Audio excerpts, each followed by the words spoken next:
Hola a tothom, anem a veure com podem crear un gràfic circular amb les dades que tenim amb LibreOffice Calc.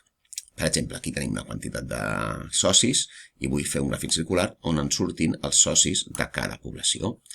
D'acord? Haurem de fer una taula on surti la població i la quantitat de socis que hi ha. En aquest cas, doncs, copiaré aquesta taula i ho farem en un full nou i així ho veiem. D'acord? La copio, genero un full nou que ens quedi en blanc i aquí l'enganxem. Molt bé. A veure, aquestes dades són molt senzilles i per tant les podem comptar ja directament. En qualsevol cas, si no les poguéssim comptar, espera, entrem aquí, número de socis. D'acord? Si no les poguéssim comptar perquè fossin molts, doncs faríem servir la funció compta-si. En aquest cas és molt evident, Argentona 1, Llavaneres 2, Mataró n'hi ha 11, de Premià n'hi ha 2 i de Premià de Mar n'hi ha 1. Ara eliminaré la resta de files que no li he posat el número, perdoneu, suprimeix aquí i aquí també en suprimeixo un altre i ja està. Perfecte. Molt bé, doncs ja tenim per una banda la població i per una altra banda el número de socis de cada població. Però en Premià eren 2, si no recordo malament, no? Que no ho he apuntat, 2. Perfecte. D'acord, revisem que ho he fet bé. No, Llavaneres era 1 i Premià 2. Això, ara ho arreglem. Doncs Llavaneres era 1 i Premià 2. Això ho he fet així perquè era molt fàcil de comptar, però si considereu que n'hi ha moltes dades, ho podeu fer amb la funció compta-si. Teniu un vídeo que ho explica també. Bé, doncs ja està. Ara ens anirem a insereix diagrama. Tenim aquí.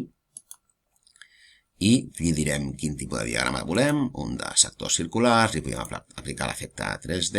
Si ho aparteu una miqueta anirem veient com va quedant. D'acord? Tal com està ara previst. Doncs hi podem donar aquest efecte. Vale. El podem fer separats. D'acord? Això són més aviat qüestions estètiques. Perfecte. Què més? Continuem endavant. Ja està bé. La primera fila és l'etiqueta. D'acord? La segona, la primera columna són les etiquetes, perdó. Exacte. Tenim aquí Argentona, Llavaneres, Mataró. Perfecte. Sèries de dades. Els números de socis. D'acord, està bé. Endavant. I aquí podem posar el número de socis, no? Socis per... Perdó. Socis per poblacions. Podem afegir un subtítol, si calgués, i ja hi donem a finalitzar. D'acord? Quan ens anem posant a sobre, ens van sortint els punts de les dades. D'acord? Que tenim aquí, ens surt que de Mataró en tenim 11, aquí ens surt que de Premià en tenim 2. Què més podíem fer? Insereix l'etiqueta de les dades, per exemple, i ens sortirien els valors. El 11, el 2, el 1. Sí? Les etiquetes les podem col·locar a un lloc o a un altre. Si queden així que no es veuen bé, les podem moure, com he fet amb aquesta. Ara no em deixa. Ara. D'acord? I es veuria tot. D'acord? Doncs ja ho tenim. Perdoneu, que no he dit, totes les dades i tots els elements són modificables. Per exemple, si jo vull canviar aquest color que el tinc seleccionat aquí, doncs doble clic i canvio a un altre color. No sé, per exemple, un verd claret.